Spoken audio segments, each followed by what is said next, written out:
امام اعظم ابو حنیفہ کا زمانہ، ایک بادشاہ نے قسم کھا لی، اپنی بیوی سے کہنے لگا اگر تو چاند سے زیادہ خوبصورت نہ ہو تو تجھے 3 طلاقیں۔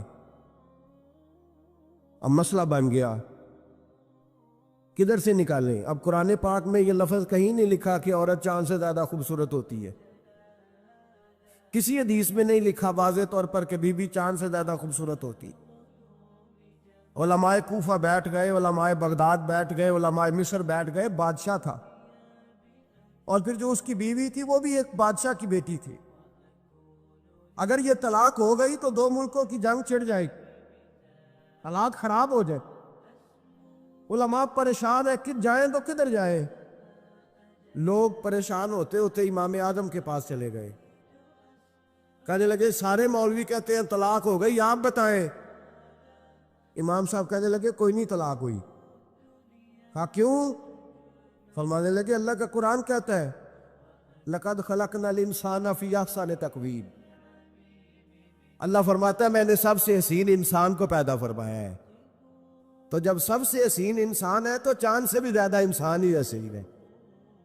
فرمایا لہذا اس کی بیوی کو طلاق، مسئلہ تو قرآن پاک سے حل فرمایا نا، لیکن ہر آدمی کی وہاں تک رسائی ہو سکی، یہ فقاہت، یہ علم ہے، اور یہ اللہ سب کو عطا نہیں کرتا، یہ کسی کسی کا نصیبہ ہوتا ہے، کسی۔ اور ویسے ابھی اب تو لوگوں کو شوق ہے نا، ہر بندہ ہر کام کرنا چاہتا ہے، صحابہ یہ نہیں کرتے۔ حضرت عمر فاروق سے پیارا قرآن کوئی نہیں پڑھ سکتا، وہ 5 نمازوں کی امامت کرتے تھے، تراویحوں کی باری آتی تھی تو حضرت ابی بن کعب کو آگے کھڑا کرتے، فرماتے تھے تو پڑھا۔ حضرت جناب سیدنا عمر فاروق کو بھی بڑا اعلیٰ قرآن پڑھنا آتا تھا، لیکن جب اچھی قرات سننے کو دل کرتا تھا تو حضرت ابو سعید خدری کو بلاتے تھے، حضرت ابو موسیٰ اشعری کو بلاتے، ان سے سنتے۔ بھائی ہر آدمی دوڑ کے آگے بڑھ گیا ہے اور لوگوں کو بزرگوں کے خلاف اکساتا ہے، کہتا کوئی تقلید نہیں، ہمیں خود سمجھ میں آتی۔ خدا کے بندے، جب صحابہ کرام علیہم رضوان، صحابہ، حضرت عمر فاروق کا طریقہ یہ تھا جب کوئی بندہ مسئلہ پوچھتا تو کہتے علی کے پاس جاؤ، اس لیے کہ جو علم اللہ نے علی کو عطا فرمایا وہ کسی کے حصے میں نہیں آئے، جو علم اللہ نے، اور اس کی دلیل ان کی فقاہت ہے۔ ایک بی بی تھی، دائی تھی، وہ اس کے گھر میں بچے جنم لیتے تھے، بچے پیدا ہوتے، یہ دیکھیں علم جو ہوتا ہے نا وہ علم ہوتا ہے، فقاہت ہوتی ہے، اور یہ اللہ کی عطا ہے، یہ رب کی عطا ہے، جس کو چاہتا ہے عطا کر دیتا ہے۔ نہ اس میں حسد ہو سکتا ہے، نہ اس میں کوئی شخص کہہ سکتا ہے مجھے کیوں نہیں ملی۔ حضرت علی رضی اللہ تعالیٰ عنہ کا زمانہ ہے، ایک بی بی کا خیمہ تھا، جھونپڑی تھی، جیسے آج ہاسپٹل بنے ہوئے ہیں وہاں بچے پیدا ہوتے ہیں۔ ایک بی بی تھی، وہ دائی تھی، کام کرتی تھی یہ والا، اس کے گھر میں 2 کیس اکٹھے آ گئے، نہ اتنی لمبی چوڑی لائٹیں ہوتی تھی، اس نے اپنی جھونپڑی میں دونوں بیویاں اکٹھی تھی، دونوں کو اللہ تعالیٰ نے اولاد دی۔ رات بڑی گہری تھی، اندھیرا بڑا سخت تھا، ایک کے گھر میں بچہ پیدا ہوا، دوسری کے گھر میں بچی پیدا ہوئی۔ اب جب صبح کا اجالا نکلا تو جھگڑا شروع ہو گیا، دونوں بیویاں مطالبہ کرتی ہیں بیٹا میرا ہے، بیٹا میرا ہے۔ اب وہ دائی بھی نہیں بتا سکتی، اندھیرا بڑا سخت تھا، بوڑھی عورت تھی، سمجھ نہیں آتی کیا کروں۔ تلواروں تک بات چلی گئی، لوگوں نے کہا کیوں لڑتے ہو جب مولا علی شیر خدا جو موجود ہے، انا مدینہ تو علم و علی بابوہا، نبی پاک نے فرمایا میں علم کا شہر ہوں، علی اس کا دروازہ ہے۔ فرمایا جب اتنا بڑا شخص موجود ہے تو ضرورت ہی نہیں۔ لوگ پریشان ہو کے گئے، جا کے کہنے لگے حضور ایک مسئلہ آ گیا، ذرا سوچ کر غور کر کے بتائیے۔ اندھیرے میں بچہ پیدا ہوا، ایک بی بی کے ہاں بیٹا، ایک کے ہاں بیٹی، اب دونوں بیٹے کی طلبگار ہے، فیصلہ کیسے کرے؟ تو حضرت علی نے کہا بڑے تم پریشان آئے تھے، یہ بھی کوئی بات ہے، دونوں بیویوں کا تھوڑا تھوڑا دودھ نکال کے تولو، جس کا دودھ وزنی بیٹا اسی کا ہے۔ کہا حضرت یہ مسئلہ آپ نے کیسے نکالا؟ فرمانے لگے قرآن پاک سے نکالا ہے۔ کہا کیوں؟ فرمانے لگے اللہ قرآن میں کہتا میں نے بیٹے کے 2 حصے رکھے ہوئے ہیں اور بیٹی کا 1 حصہ رکھا ہوا ہے، تو جب اللہ کسی کے گھر میں بیٹا دیتا ہے تو دودھ بھی وزنی ہوتا ہے، اس لیے کہ ڈبل وزن کا ہوتا۔ انہوں نے دودھ نکال کے تولا، مقدار 1 جتنی،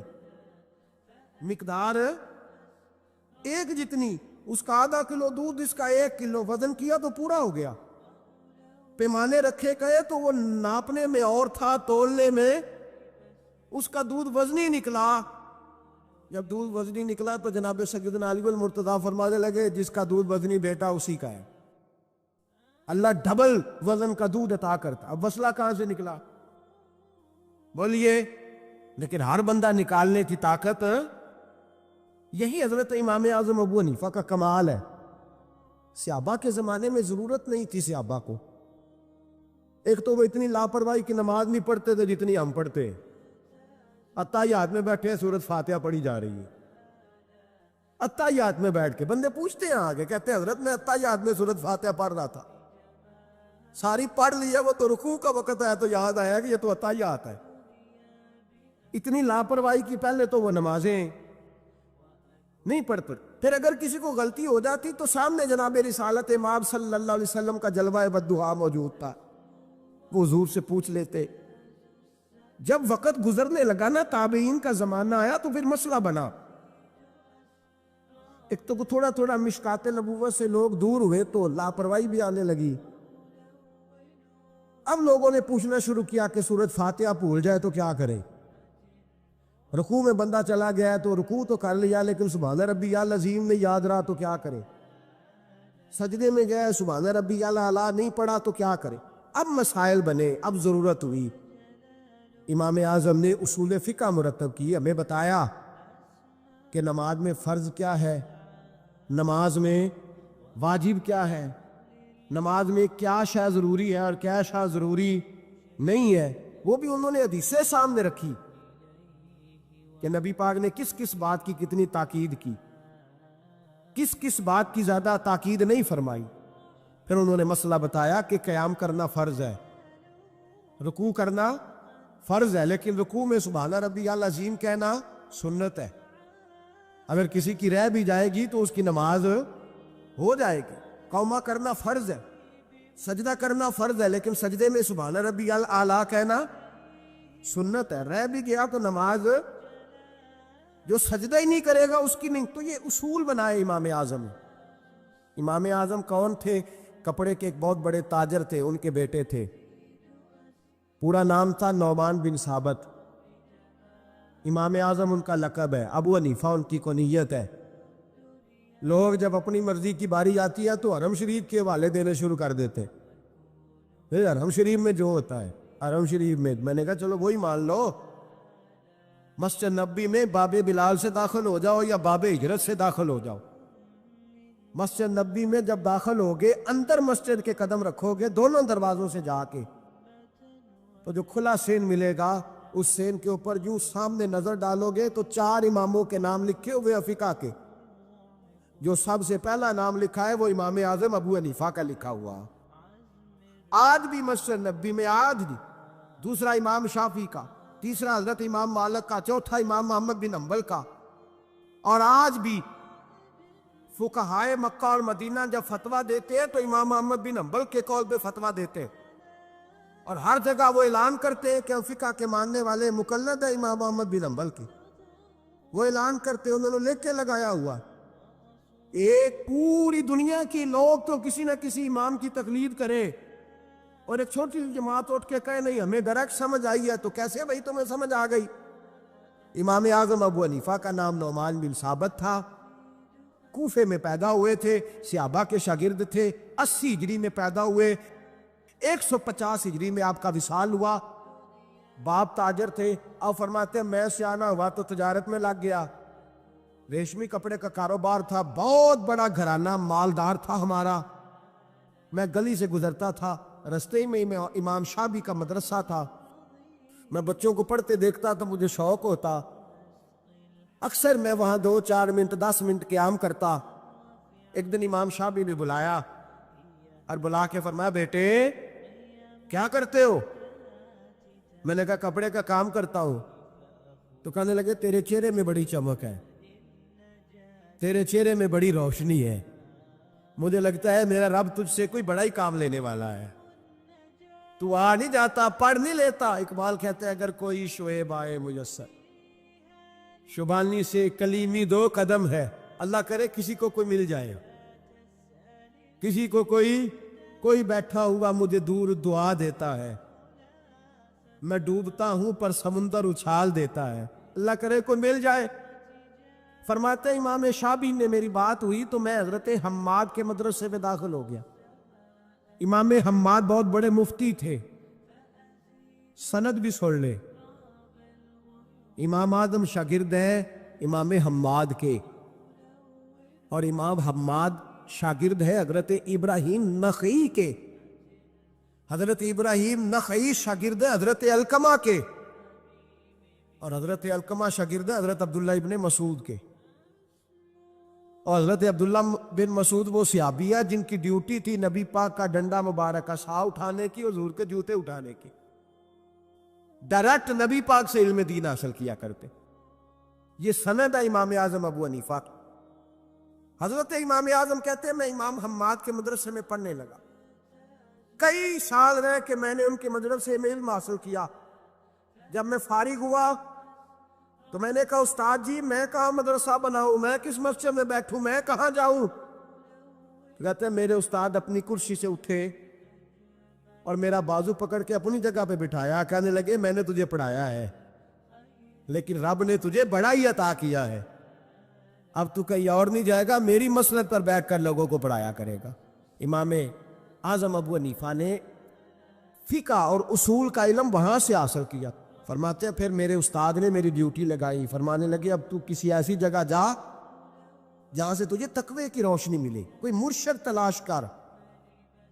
سہ نفل نمازاں پڑھیاں ظالم نفس نہ مردہ ہوں, اے بان فقیروں کسے نہیں مارے آئے ہوئی چور اندر دا ہوں. حضرت امام اعظم سن 80 ہجری میں کہتے ہیں 80 ہجری میں, آج سے 1400 سال پہلے 1350 سال پہلے امام اعظم کہہ رہے ہیں مجھے ضرورت تھی کہ میں جا کے کسی کے ہاتھ میں ہاتھ دوں تاکہ میں اس سے اصلاح لوں جو میرے قلب و نظر کو صحیح کرے. ہم تو سارے سیانے, ہمیں تو کسی کی ضرورت ہی نہیں. فرماتے ہیں میں اپنے استاد کے کہنے پر امام جعفر صادق کے پاس گیا. 2 سال امام جعفر صادق نے مجھے پریکٹیکل کرایا. جو علم میں نے امام حماد سے سیکھا تھا پر عمل کرنے کا طریقہ مجھے امام جعفر صادق نے سکھایا ہے. 2 سال, اور امام اعظم فرمایا کرتے تھے اگر وہ 2 سال نہ ہوتے تو میں ہلاک ہو جاتا, وہ 2 سال نہ ہوتے تو میں, فرماتے ان سے میں نے پڑھنا پڑھانا سیکھا. اور امام جعفر صادق رات کو مجھے ساتھ کھڑا کرتے اور ساری رات نفل پڑھاتے, وہ میری تربیت کرتے. وہ علم تو میرے اندر تھا لیکن عاجزی, تقوی, پرہیزگاری, عبادت, قرآن سے پیار, یہ مجھے امام جعفر صادق نے سکھایا.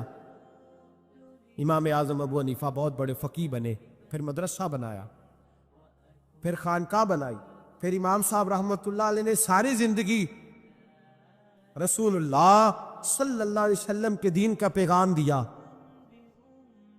ایسا بھی وقت آتا ایک آیت شروع کرتے تو ساری رات وہ آیت ہی پڑھتے رہتے, ساری رات علم پڑھایا, لوگوں سے پیار کیا, خلوص بانٹا. بہت بڑے مالدار تھے. ایک بہت بڑا نام ہے امام ابو مالک کا. یہ اتنے بڑے شخص ہیں کہ ہارون رشید نے انہیں قاضی القضاء بنایا تھا, چیف جسٹس بنایا. حضرت امام مالک کہتے ہیں میں غریب کا بیٹا تھا. اکثر دین پڑھنے والے غریبوں کے بیٹے ہوتے, امیروں کے بچے ایف ایس سی پڑھتے ہیں, بی ایس سی پڑھتے ہیں, ٹیکنالوجی پڑھتے ہیں. غریبوں کے بچے دین پڑھتے ہیں, اور پھر امیروں کو ممبریاں ملتی ہیں, غریبوں کے بچوں کو اللہ ممبر عطا فرماتا ہے, مصلی رسول اللہ دیتا ہے. حضرت سیدنا امام ابو مالک فرماتے ہیں میں غریب کا بیٹا تھا اور میری 6-7 بہنیں, میں اکیلا بھائی تھا. آپ فرماتے ہیں میرے ابا جی فوت ہو گئے. میری امی پکڑ کے مجھے ایک دھوبی کی دکان پہ لے گئی, کہنے لگی اسے کپڑے دھونے کا طریقہ بتا دے, سلیقہ سمجھا دے, یہ بھی ایک چھوٹی سی لانڈری کی دکان کھول لے گا, میری بیٹیوں کا پیٹ پالے گا. دھوبی کہنے لگا ٹھیک ہے, میں 2-3 درہم بھی دوں گا مہینے کے, اور جب کام سیکھ جائے گا تو تنخواہ بڑھ جائے. امام ابو مالک رحمت اللہ نے فرماتے ہیں میں بہنوں کے لیے روزی کمانے نکلا, میں بیوہ ماں کے سر پہ بوجھ اتارنے کے لیے نکلا, میں غربت کے عالم میں نکلا، رستے میں امام اعظم کا مدرسہ تھا.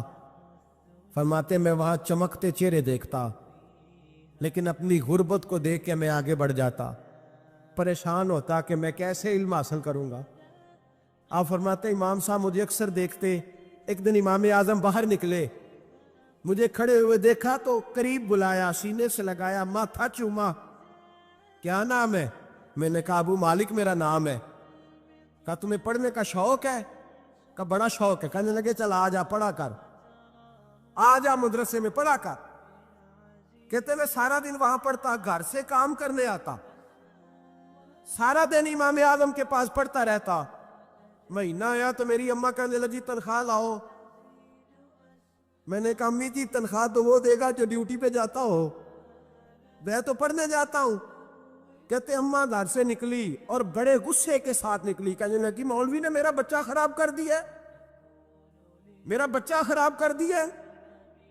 میں کام پہ بھیجتی تھی، اس نے کس چکر میں ڈال دیا؟ مسلوں سے بھی کبھی پیٹ بھرا ہے، کام بھی تو کرنے چاہیے نا. کہتے امام اعظم کے سامنے کھڑی ہوئی. امام صاحب بڑے امیر کبیر آدمی، اربوں خربوں پتی تھی، اور پھر اتنے بڑے عالم فقیر، سارا بغداد، سارا کوفہ، سارا مصر سلوٹ کرتا ہے. بی بی آئی اور تیل جملے عورتوں کا طریقہ ہوتا ہے. کہنے لگی مولوی تیری سفید داڑھی، تیرا اتنا نام، تجھے خیال ہی نہیں آیا؟ میں بیوہ عورت ہوں، تو نے میرا بچہ خراب کر ڈالا، میری یتیم بچیاں روٹی کہاں سے کھائیں گی؟ مسلوں سے بھی کبھی پیٹ بھرا ہے؟ کہتی اتنے سخت جملے کہے، پر قربان جاؤ امام اعظم سنتے رہے اور مسکراتے رہے. کہنے لگے میری غلطی ہے، میری غلطی ہے، میری غلطی ہے. بی بی بھول گیا تھا، غلطی ہو گئی. بی بی کہتے تیری امام صاحب سنتے رہے. جب غصہ اتر گیا تو کہنے لگے اماں تیرا غصہ اتر گیا ہے؟ اتر گیا ہے. کہنے لگے تیرا بیٹا بڑا نیک ہے، تیرا بیٹا بڑا لائق ہے، تو اسے پڑھنے دے. کہنے لگے چپ کر بے مولوی، یہ پڑھے گا تو میں روٹی کہاں سے کھاؤں گی؟ امام صاحب کہنے لگے مجھے بتائے گی تیرے گھر کا خرچہ کتنا ہے؟ اس نے ایک لفظ تو ہے 3 دینار کا، ایک روایت ایسی بھی لکھی ہے بزرگوں نے، کہنے لگی 40 درہم ہے. اور اماں کہتی میں نے جان بوجھ کے زیادہ بتائے، حالانکہ میں کناک کا خرچہ کرتی تھی، لیکن جب کھلا ڈلا کرے تو وہ والا خرچہ بتایا.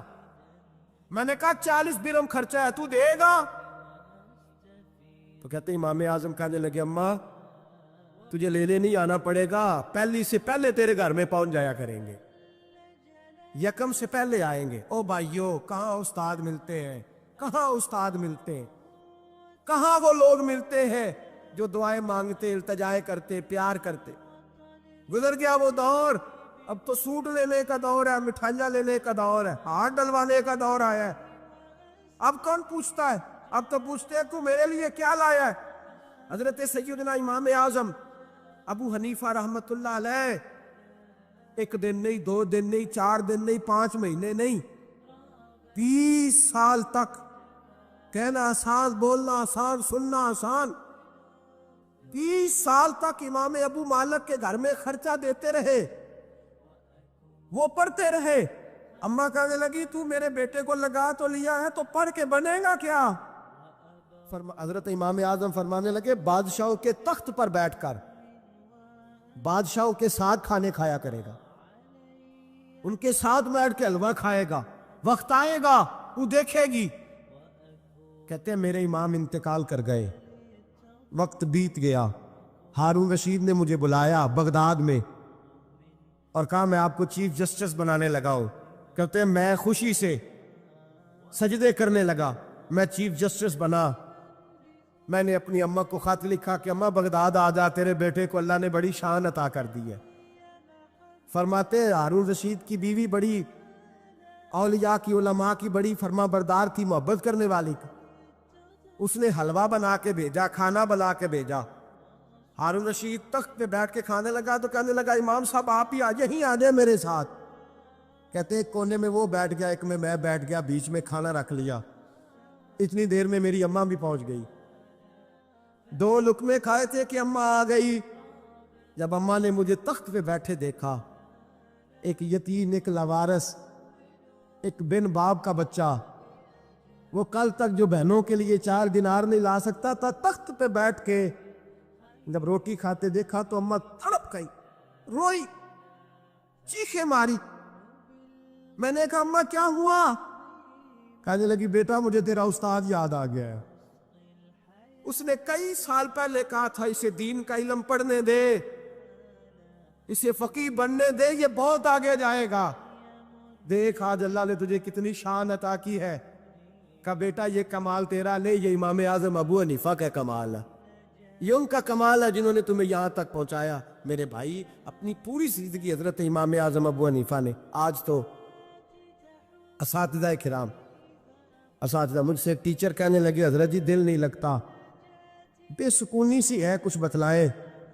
تو میں نے کہا کلاس میں کوئی یتیم بچہ ڈھونڈ لے، کوئی لاوارث بچہ ڈھونڈے، اس کی وردی اپنے ذمے لے لے، کتابیں اپنے ذمے لے لے، اس کا خرچہ اپنے ذمے لے لے، روز جیب میں ٹافیاں ڈال کے جایا کرے کہ غریب کو دینی ہے۔ فرمایا 2 مہینے یہ والا وظیفہ بھی پڑھ کے دیکھے، اللہ آپ کو سکون عطا کرے گا۔ یہ بھی کہنے لگے بڑی ٹھنڈک ہوئی ہے، بڑا سکون ملا ہے، بڑی تابعداری۔ میں نے کہا آپ لفظوں سے سکون چاہتے ہیں، وہ لوگ خدمت کر کے سکون لیتے۔ دعا فرمایا کرے کہ جو کچھ ہم نظر آتے ہیں اللہ ہمیں ویسا بننے کی توفیق بھی عطا فرما۔ اللہ ویسا بننے کی یہ مشکل معاملہ ہے، مشکل۔ اعلیٰ حضرت فرمایا کرتے تھے نیک وہ ہوتا ہے جس کی تنہائی صاف ستھری ہوتی، اس لیے ماحول بگڑ جاتا ہے۔ یہ جو ہم کہتے ہیں نا میرے سجن بڑے بنتے ہیں پھر ٹوٹ جاتے ہیں، کچھ لوگ ایسے ہوتے ہیں جو ان کے پاس جاتا ہے انہی کا ہو جاتا ہے، وہ کہیں اور کے قابل کیوں بھلا؟ اس لیے کہ ان کے کردار میں ٹھنڈک دیکھتا ہے، ان کے لب و لہجے میں مٹھاس دیکھتا ہے، اس شخص میں اتنی خوبصورتی دیکھتا ہے کہ اسی کا بن جاتا ہے۔ حضرت ابراہیم بن ادم کے پاس ایک نوجوان آیا، کہنے لگا میں گناہ کرنا چاہتا ہوں۔ فرمانے لگے بالکل کر، اللہ کا دیا ہوا رزق کھانا چھوڑ دے اور گناہ کر۔ کہنے لگا یہ نہیں ہو سکتا۔ فرمانے لگے چل پھر اس طرح کر، رب کی زمین پہ نہ رہ، کسی اور کی زمین پہ چلا جا۔ کہنے لگا یہ بھی نہیں ہو سکتا۔ فرمانے لگے چل اللہ کی چھت سے نکل جا۔ کہنے لگا یہ بھی نہیں ہو سکتا، تو آپ رو پڑے۔ فرمانے لگے پھر جناب اسرائیل جب آئیں تو ان سے کہنا مجھے 2-3 سال کی مہلت دے دیں، پچھلی میری گناہوں میں گزر گئی، میں ذرا 3 سال عبادت کر لوں۔ تو وہ شخص بھی رونے لگا، کہنے لگا حضور وہ مہلت نہیں دیتے، وہ جب لینے آتے ہیں تو پھر لے کے اللہ تعالیٰ نے جب انسان بنانا چاہا نا تو جناب جبریل کو کہا مٹی لے کے آ زمین سے۔ حضرت جبریل نے مٹی پہ ہاتھ ڈالا تو باقی کی مٹی رونے لگ گئی، اسے جدا نہ کر۔ تو جناب جبریل چھوڑ کے چلے گئے۔ حضرت میکائیل کو بھیجا مٹی لا، مٹی پہ ہاتھ ڈالا تو باقی کی مٹی رونے لگ گئی، چھوڑ کے چلے گئے۔ جناب اسرائیل کو بھیجا، مٹی پہ ہاتھ ڈالا تو باقی کی رونے لگ گئی، چھوڑ کے نہ جاؤ۔ تو حضرت اسرائیل فرمانے لگے تیرا رونا دیکھو کہ رب کا حکم دیکھو۔ وہ لے گئے، جب پیش کی تو رب کریم نے فرمایا اسرائیل جان نکالنے کی ڈیوٹی بھی تیری، تو مٹی کو لے آنا، باقی مٹی روتی بھی رہے تو روتی رہے، جب میرا فیصلہ آ جائے تو پھر اس میں کوئی گنجائش، ہم کھاتے بھی اللہ کا ہیں، نافرمانی بھی اس کی کرتے، زمین پہ بھی اس کی چلتے ہیں، نافرمانی بھی اس کی کرتے، حکم کسی اور کا مانتے، چھت پہ رب کریم کی رہتے، اس طرح نظام نہیں چلتا۔ ایک میری طرح کا دیندار تھا جو چہرے کا تو نیک تھا، اندر پتہ نہیں کیا کچھ تھا۔ ایک طوائف گزر رہی تھی، اس نے اس کو تبلیغ کر دی، کہنے لگا بس کر دے سیانی بن جا۔ تو کسی دانشور میں لکھا ہے اس نے بڑا سخت جواب دیا اس عورت نے، کہنے لگی بابا میں تو جو ہوں وہ نظر بھی آ رہی ہوں، تو بتا جو تو نظر آتا ہے وہ تو ہے کہ نہیں؟ اس بندے نے چیخ ماری اور بے ہوش ہو کے گر پڑا۔ تو لوگوں نے کہا بابا آج کسی صوفی کا کلام سنا ہے؟ جو بے ہوش ہو گیا تو اس نے کہا نہیں، آج طوائف کی بات سنی، طوائف کی۔ تو وہ عجیب بات کر گئی ہے، وہ کہہ گئی ہے میں تو جو ہوں میں نظر آ رہی ہوں، تو بھی تو بتانا، تو بتانا کہ تو دستار امامت پہنتا ہے، تو بتا تو جو کہلاتا ہے تو وہ ہے کہ نہیں؟ یہ وقال الانسان ما لہا، یہ راز قیامت میں کھلے گا۔ ہم جو کچھ بتا رہے ہیں نا اپنی زبانوں سے، ہمیں اپنے گناہوں کا احساس ہونا چاہیے۔ ایسا نہ ہو کہ جب سزا ملے تو پھر اس طرح کی ملے کہ دوبارہ کسی کو کوئی منہ دکھانے کے قابل نہ رہے۔ میرے بھائی یاد رکھیں اور سمجھیں، گناہ انسان کی زندگی کو تنگ کرتے ہیں۔ میرے نبی پاک علیہ السلام نے فرمایا جب تو جھوٹ بولتا ہے تو تیرے فرشتے کرام الکاتبین سائڈ پہ ہو کے کھڑے ہو جاتے ہیں۔ جب تو زنا کرتا ہے تو تیرے اندر سے ایمان نکل جاتا ہے۔ اور نبی پاک علیہ السلام نے فرمایا جب میری قوم میں ناانصافی عام ہو جائے گی تو قتل بھی عام ہو جائے گا۔ اور سن لو، لکھ لینا یہ حدیث دل کی تختی پر۔ نبی پاک علیہ السلام نے فرمایا جب میری قوم میں بے حیائی اور بدکاری عام ہو جائے گی تو 2 سزائیں اللہ دے گا۔ ایک تو جوان موتیں آئیں گی، جوان بچے کچھ بھی نہیں دیکھا چلے گئے۔ اور دوسری سزا اللہ یہ دے گا کہ ایسی بیماری آئیں گی جن کا علاج نہیں ملے گا، ایسے امراض ٹوٹ پڑے۔ اگرچہ میں آپ کو ایسی تقریر بھی سنا سکتا تھا جس پہ آپ بہت زیادہ محظوظ ہوتے، پر میں نے اس جمعے میں ایسا موضوع چنا ہے جس کا ہمیں خاص ضرورت ہے۔ بھائی دیکھے تو صحیح کہ ایسا تو نہیں کہ ہم ان عیبوں میں مبتلا ہیں۔ میرے نبی کریم علیہ السلام نے فرمایا جب تم نیکی کا حکم دینا اور برائی سے منع کرنا چھوڑ دو گے پھر اللہ تم پر ظالم حکمران مسلط کرے۔ اور اگلے لفظ اس سے بھی زیادہ سخت ہیں۔ محبوب فرمانے لگے پھر تمہاری نیک لوگ دعائیں بھی کریں گے تو اللہ وقتی طور پر ان کی دعاؤں کو بھی قبول نہیں فرمائے گا، اس لیے کہ تم لوگوں نے نیکی کا حکم دینا اور بھلائی سے روکنا چھوڑ دیا۔ عزیزو یاد رکھو، جب گناہ عام ہوتے تو پھر حالات بدلتے اور لوگوں کو سزا ملتی ہے ان کے گناہوں کی، بلکہ یہاں تک لکھا ہے کہ نیت خراب ہو تو سزا شروع ہو جاتی۔ کیا خراب ہو؟ بولیے گا۔ نیت بھی خراب ہو تو سزا۔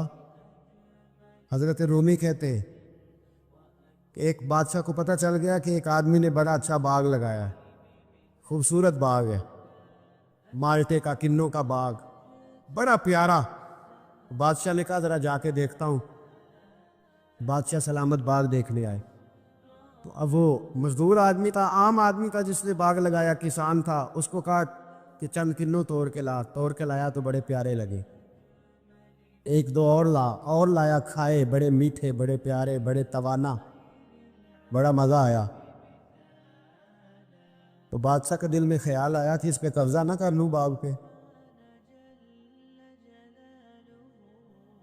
ہمارے یہاں نا کرائے پہ دکان دیتا نا مالک، تو جب کسی غریب کی چل جاتی ہے کہتا ہے تو خالی کر، میں نے خود ڈال لی ہے۔ چل گئی نا اس کی، حالانکہ رزق اپنے اپنے نصیب کا ہے، رزق اپنے اپنے نصیب کا ہے، جس کو اللہ تعالیٰ چاہتا ہے عطا کرتا ہے۔ تو اس کو کہا کہ اور توڑ کے لا، اور دل میں خیال ہے کہ یار اتنا اچھا باغ ہے، قبضہ کر لیتے ہیں، ہماری حکومتیں قبضہ کر لیتی ہے کہ کوئی چیز اچھی لگ جائے۔ اب وہ کسان 2-3 کنوں توڑ کے لایا، اس نے کھائے تو کھٹے نکلے، ترش تھے۔ کہنے لگا تجھے کیا ہو گیا ہے؟ تو بندہ بڑا صاحب دل تھا، کہنے لگا میں تو ٹھیک ہوں، آپ اپنی نیت سے پوچھیں کہیں خراب تو نہیں ہو گئی۔ تو کنوں میں بھی اس کا اثر آ گیا ہے، اپنی نیتیں بگڑ جائیں نا، نیتیں۔ اب ایک بات کہنے لگا ہوں، غور سے سننا۔ جب تک 2 بھائی اکٹھے کاروبار کرتے ہیں، نیت ہوتی ہے کہ ہمارا گھر چلے گا، تب تک اللہ برکت دیتا ہے۔ اور جب اپنی اپنی جیبیں سمیٹنے لگ جاتے ہیں نا کہ یہ میرا 5,000 ہے، آج میں گیا تھا اگرائی کرنے، یہ میرا 10,000 ہے، آج میں نے زیادہ کی، جب وہ ٹٹولنے لگتے ہیں پھر اس دکان سے بھی برکت اٹھ جاتی، پھر وہاں سے بھی برکت چلی جاتی ہے۔ فَإِنَّ لَهُ مَعِيشَةً ضَنْكَ، فرمایا جب تو میں منہ پھیر لیتا ہے پھر تیری زندگی اللہ تنگ کر دے، پھر وہاں سے بھی برکت، خوبصورتی، اثر اٹھ جاتا ہے۔ ایک سونار نے گلی میں ایک یتیم چھوٹے سے بچے کو گھومتے دیکھا تو سونار بے اولاد تھا، بچے کو اٹھا کے گھر لے آیا۔ 18 سال اس بچے کی پرورش کی، اس کو پالا پوسا، جوان کیا۔ سونار کے پاس وہ دکان پہ چلا جاتا، وہ کئی دفعہ دکان پہ رہتا، کئی دفعہ گھر میں رہتا۔ ایک دفعہ وہ دکان پہ تھا، بچہ گھر تھا، 18 سال کا جوان۔ اس کی بیوی اکیلی تھی، وہ جس نے ماں بن کے پالا تھا اس نے اسی پہ حملہ کر دیا، اس کا بازو بری نیت سے تھاما۔ بیوی چیخی، تھوڑی دیر گزری تو وہ نوجوان پیروں میں بیٹھ گیا، کہنے لگا اماں پتہ نہیں مجھے کیا ہوا۔ شام کو سونار آیا، بیوی چیخنے لگی، چلانے لگی، کہنے لگی آج عجیب بات ہوئی، جس کو میں نے جگر کا خون دے دے کے پالا اسی نے گندی نظر ڈالی۔ سونار محو حیرت ہے، بیوی کا خیال تھا کہ لت اٹھائے گا، ڈنڈا اٹھائے گا، نوجوان کو مارے گا، لیکن وہ رونے لگ گیا۔ اس نے کہا آج اس نے میرا بابو تھا، میں جانے کیا کیا ہے۔ پریشان ہونے لگ گیا، سجدے میں گر گیا، کہا تو بتاتا کیوں نہیں؟ تو وہ سونار کہنے لگا اس کی غلطی نہیں۔ 18 سال کے بعد آج مجھ پر بھی شیطان سوار ہوا تھا۔ ایک عورت آئی تھی، اپنے بازوؤں میں چوڑیاں پہننا چاہتی تھی تو میں نے بھی گندی نظر سے ہاتھ ڈالا تھا، رب کریم نے مجھے فوراً اس کی سزا دی۔ ان کے گھروں میں بیٹیاں ہوتی ہیں، ان کی نظریں گندی نہیں ہوتی۔ جو بیٹیوں کے باپ ہوتے ہیں، جو بہنوں کے بھائی ہوتے ہیں، ان کی نظریں گندی۔ اور اگر تو ٹیلی فون کرتا ہے، تو کسی عورت کے ساتھ تعلق رکھتا ہے تو یہ بات لکھ لے، امام فخر الدین رازی 1، علامہ اسماعیل حقی 2، ملا جلال الدین رومی 3، امام خازن 4، امام جلال الدین سیوطی 5۔ 5 حدیث کے استاد اور محدث لکھتے ہیں کہ اگر تو کسی پر گندی نظر ڈالے گا تو تیرا گھر بچ سکتا، یاد رکھ نہیں بچے، اس لیے کہ تیری نظر ہے کسی کی بیٹی کو بیٹی سمجھ، تاکہ تیری بچی کا پردہ قائم رہے۔